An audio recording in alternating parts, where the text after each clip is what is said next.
Ernakulam Thammanam south Janata റോഡിൽ bike വർക്ക്ഷോപ്പിന് തീപിടിച്ചു. വർക്ക്ഷോപ്പിലുണ്ടായിരുന്ന വാഹനങ്ങളെല്ലാം കത്തി നശിച്ചു. ഫയർഫോഴ്സും നാട്ടുകാരും ചേർന്ന് തീ നിയന്ത്രണ വിധേയമാക്കി. കലൂരിൽ നിന്നും സാന്ദ്ര തയ്യാറാക്കിയ റിപ്പോർട്ടിലേക്ക്. തമ്മനം സൗത്ത് ജനതാ റോഡിലാണ് ബൈക്ക് റിപ്പയർ ഷോപ്പിൽ തീപിടുത്തമുണ്ടായത്. തീപിടുത്തത്തിൽ ആളപായമൊന്നുമില്ല എന്നാണ് നമുക്ക് അറിയാൻ സാധിച്ചിരിക്കുന്നത്. ഒരുപാട് വാഹനങ്ങൾ, ഇരുചക്ര വാഹനങ്ങൾ കത്തി നശിക്കുകയുണ്ടായിരുന്നു. ഇവിടെയുള്ള തൊഴിലാളികൾ എല്ലാവരും തന്നെ ജോലി അവസാനിച്ചതിന് ശേഷം കട പൂട്ടി പോയതിനു ശേഷമാണ് തീപിടുത്തമുണ്ടായത്. 3 ഫയർഫോഴ്സ് വാഹനങ്ങളാണ് തീ അണയ്ക്കുന്നതിന് വേണ്ടി ഇവിടെ എത്തിയത്.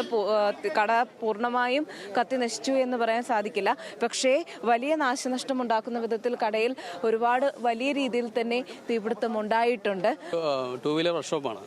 അപ്പോൾ അവർ ഒരു 6 മണിക്ക് ക്ലോസ് ചെയ്തിട്ട് പോയി. 8 മണിയോടെ ഒരു ഫയർ ഉണ്ടായി. ഇത് എന്താ ശരിക്കും തീപിടുത്തത്തിന് കാരണം നമുക്ക് പൂർണ്ണമായിട്ട് വ്യക്തമല്ല. പക്ഷേ തീപിടിക്കാനുള്ള സാഹചര്യം എന്ന് പറയുമ്പോൾ ഇവർ ഇന്റേണലായിട്ട് ഒരു ഓല കൊണ്ടുള്ള ഒരു സീലിംഗ് ചെയ്തിട്ടുണ്ടായിരുന്നു, ചൂട് കുറയ്ക്കാനായിട്ട്.